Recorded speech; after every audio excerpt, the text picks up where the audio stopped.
Ова е реклама на Министерството за образование од 2009-та. Се фалат со новата подпрограма на владата за опремување на лаборатории во високообразовните и јавните научни установи. За подобрување на научно-истражувачката инфраструктура, започнавме со реализација на програмата за опремување на лабораториите на државните високообразовни установи и јавните научни установи.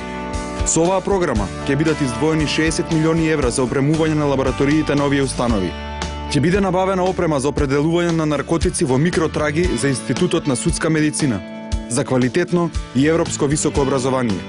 Напредок во науката. Министерство за образование и наука на Република Македонија.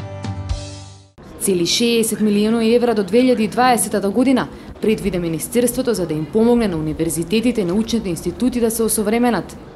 Веста во образовно-научните кругови беше примена со восхит, конечно вистински, а не импровизирани или никакви лаборатории. Во 2010-та од страна на Министерството се одобруваат и првите апликации за набавка на лабораториите.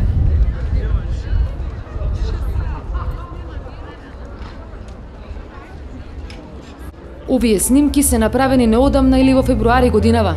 Министерот за образование во друштво на високи функционери од МВР и премиерот присуствува на свечано пуштање во употреба на нова форензичка лабораторија за компјутерски вештачења. Но зошто Министерот за образование отвора лаборатории во друштво на функционери од МВР?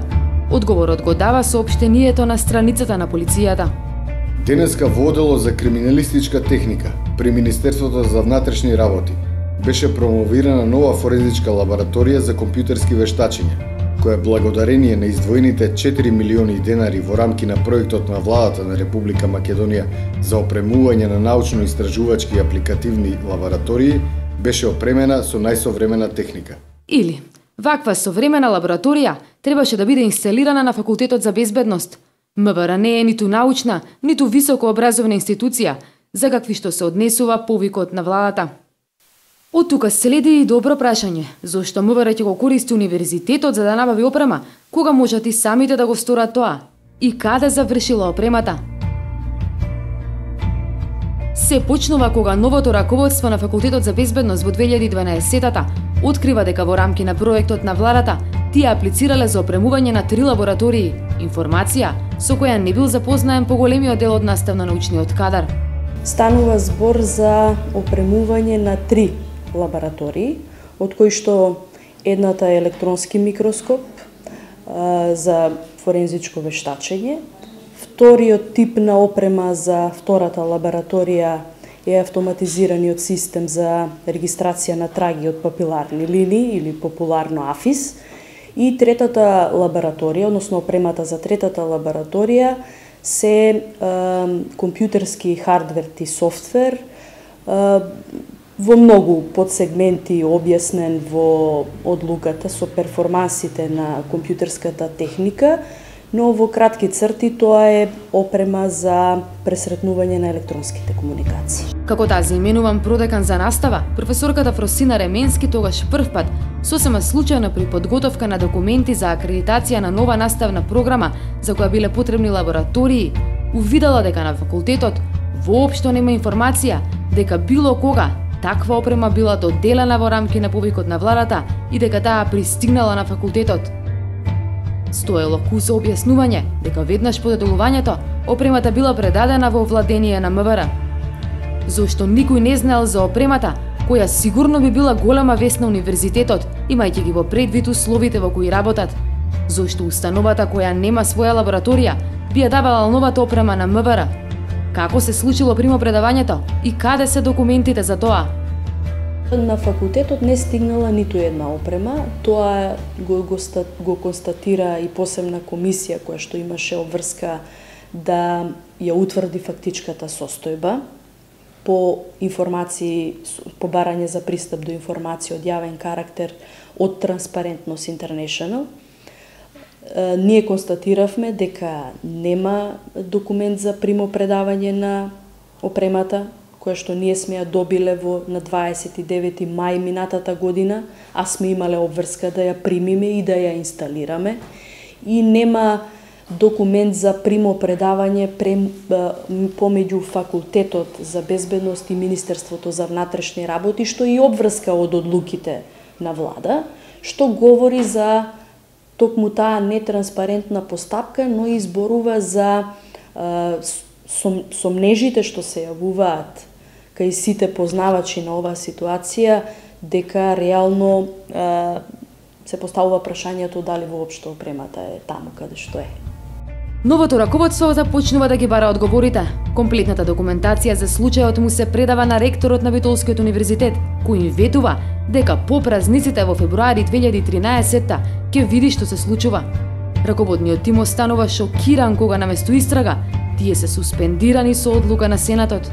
Деканот на факултетот на 15.3 беше суспендиран од ректорот со образложение дека не постапил по е утврдена незаконитост во работењето, дека факултетот немал согласност за изведување на високообразовна дејност на двајца професори од судска медицина кои што ја покриваат наставната и предметна програма од судска медицина, иако ние тоа го имавме. Добивме решение според кој што требаше да постапиме во рок од 8 дена. Факултетот постапи во рок од 2 дена од добивање на решението, но во тој период од 8 дена ректорот очигледно избрза во постапката и донесе одлука за суспендирање на деканот, со тоа и на продеканите. Во таа постапка на жалба по одлуката од 30 дена, која што траеше до 8.4, до наредната седница на Сенатот на универзитетот, не успеавме реално ништо да направиме и да ги соочиме членовите на Сенатот со неоснованоста на одлуката на ректорот. Просветниот инспекторат не го направи навреме контролниот инспекцијски надзор во кој што требаше да констатира дека реално ние сме постапиле по сите точки од решенијата.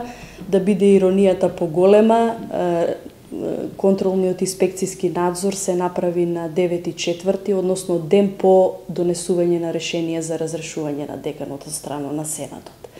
Ние записникот го добивме во кој што се констатира дека отстранети се сите укажувања од решението од просветната инспекција, но тоа записникот од контролниот инспекцијски го имавме постфестум, односно во периодот кога тој не можеше да ја има таа правна сила. Професорката Ременски тогаш решава да побара правна помош од Канцеларијата за правни совети на невладината Транспарентност Интернешнл Македонија. Сомнежите почнуваат да се потврдуваат. Првим почнавме од анализа на правната рамка, она што рековте, што всушност е правна основа за тие постапувања. Ги имавме во предвид и законите за јавни набавки, но исто така и законите за универзитетот, односно Законот за високо образование, поставеноста на универзитетот, поставеноста на Министерството за внатрешни работи и нивната взаемна комуникација, имајќи ја предвид автономијата на универзитетот и сето тоа постапување, дали може да се префрла имотот од универзитетот на една институција во владата, па нека е тоа и Министерството за внатрешни работи, и дали сето тоа може да се прави воопшто, и ако се прави, во каква постапка треба да се направи. Следат преписки со инволвираните институции преку барање за слободен пристап до информации. Роковите не се почитуваат, па дури по интервенција и жалби до надлежната комисија, следат дел од одговорите кои ги бара транспарентност. По нашата жалба добивме преку ректоратот известување кое што е доставено од Факултетот за безбедност како членка на Универзитетот Свети Климент Охридски од Битола, кое што известување го доставил факултетот до ректоратот, од кое што известување многу убаво се гледа дека такава опрема никогаш не била предадена, односно не била во владење на Факултетот за безбедност, дека не постои договор за предавање на таква опрема во Министерството за внатрешни работи. Значи, тоа е потврда и доказ дека такво нешто, односно дека по тој тендер, дури ако добиле лаборатории, никогаш не биле истите предадени на Факултетот за безбедност. Од друга страна пак, од Министерството за внатрешни работи добивме одговор дека таквата опрема е предадена и дека за тоа постои договор. Значи, сосема контрадикторни одговори. Ние сега побаравме и од Факултетот за безбедност, и од Министерството за внатрешни работи, и од Генералниот секретаријат, и од Министерството за образование, сите да ни достават документи што имаат во врска со ова, односно со жалба преку Комисијата за пристап до информации го подсетуваме Министерството за внатрешни дека ние баравме всушност да ни ги достават договорите и документите за примопредавање, за да ги видиме дека тоа навистина се случило.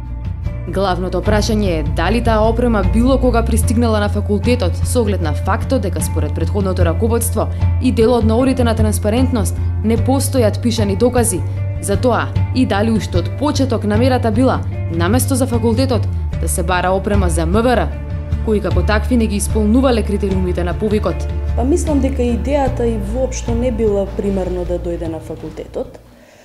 Целата обреба со самиот факт што се прескокнати сите фази во аплицирањето за опремата на владиниот конкурс за опремување на лаборатории за државните универзитети и високообразовни установи и се сомневаме дека воопшто е направена проценка што воопшто му треба на факултетот.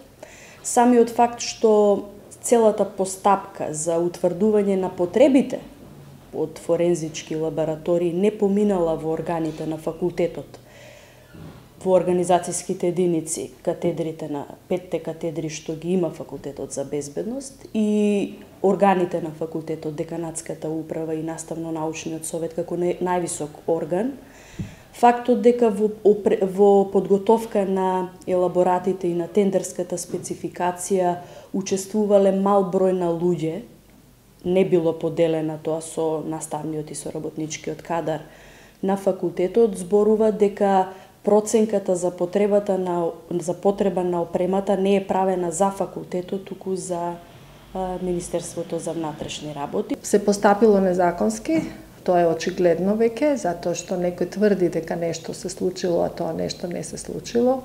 Се поставува прашањето дали воопшто е набавена таа опрема, што се случило со средствата од тој тендер, ако е набавена таа опрема каде се наоѓа.